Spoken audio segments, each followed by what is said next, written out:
پہلگام میں ہم نے 27-28 لوگ کھوئے، اور اس کے بعد ہم نے اور بھی کئی لوگ کھوئے. ہمارے مکان تباہ ہو گئے، ہمارے جو شہر پونچھ جیسا شہر اس کی تباہی ہوگی. آپ نے اس آپشن کو یوز کیا تو اب آپ ڈیلیگیشنز بھیج رہے ہیں، تو مجھے لگتا ہے یہ ڈیلیگیشنز پہلے جانے چاہیے تھے. میرے حساب سے آؤٹ پٹ یہ نکلا کہ پہلگام میں ہم نے 27-28 لوگ کھوئے، اور اس کے بعد ہم نے اور بھی کئی لوگ کھوئے. ہمارے مکان تباہ ہو گئے، ہمارے جو شہر پونچھ جیسا شہر اس کی تباہی ہوگی. وہاں لوگ مارے گئے، بچے مارے گئے، عورتیں ماری گئی، اتنی اربوں روپے کی پراپرٹی برباد ہوگی.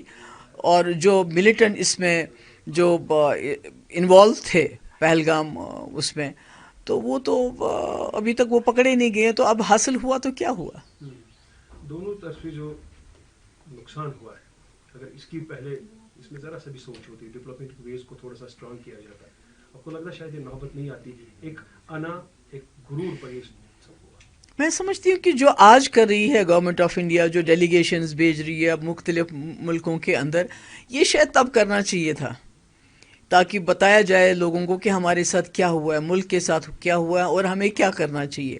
جب آپ سب کچھ کر سکے، آپ نے لاسٹ آپشن، مطلب جنگ اب آخری آپشن بھی نہیں ہے اس وقت کے ماحول میں جب آپ نیوکلیئر پاور ہو.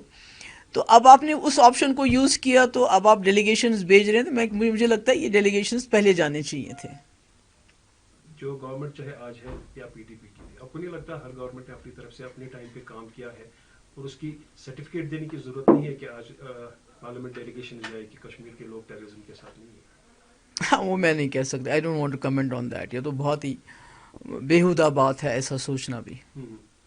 تو ریہیبلیٹیشن پروسیس کی اگر بات کریں گے، کیا وہ صحیح ٹائم پہ اس وقت ہو رہا ہے؟ نہیں ہو رہا ہے. تبھی مجھے آج پریس کانفرنس بھی بلانی پڑی. اگر آپ پونچھ کو دیکھو گے، ٹنگڈار دیکھو گے، اوڑی دیکھو گے، تو ابھی بھی کئی لوگ ایسے بیچارے جن کا کوئی نہیں ہے، پرسان حال نہیں ہے. ٹینٹ تک کئی جگہ پہ نہیں ملے ہیں لوگوں کو. اسی طرح سے مکان جو برباد ہو گئے ہیں، جس کو یہ کہتے ہیں کہ بھئی ایک شل لگایا تو مکان کا ڈھانچہ کھڑا ہے، پر مکان اندر سے بالکل ختم ہو چکا ہے.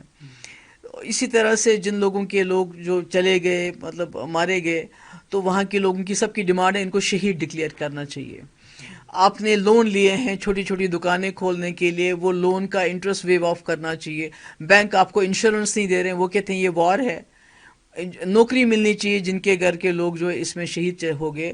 تو میں کہتی ہوں گورنمنٹ کو بہت کام کرنے کی ضرورت ہے، کیونکہ یہ جو جنگ ہے یہ ہماری جنگ نہیں ہے. یہ دو ملکوں کے آپس میں سمجھ لیجئے، یہ جو چیز پولیٹیکل انٹرونشن سے سلجھ سکتی ہے، ڈپلومیسی سے سلجھ سکتی ہے، وہ کوئی کہتا ہے جہاں آپ کو چھوٹے چاقو کی ضرورت ہے وہاں آپ تلوار اٹھائیے آپ لوگوں نے. تو اس کے بعد حاصل کیا ہوا؟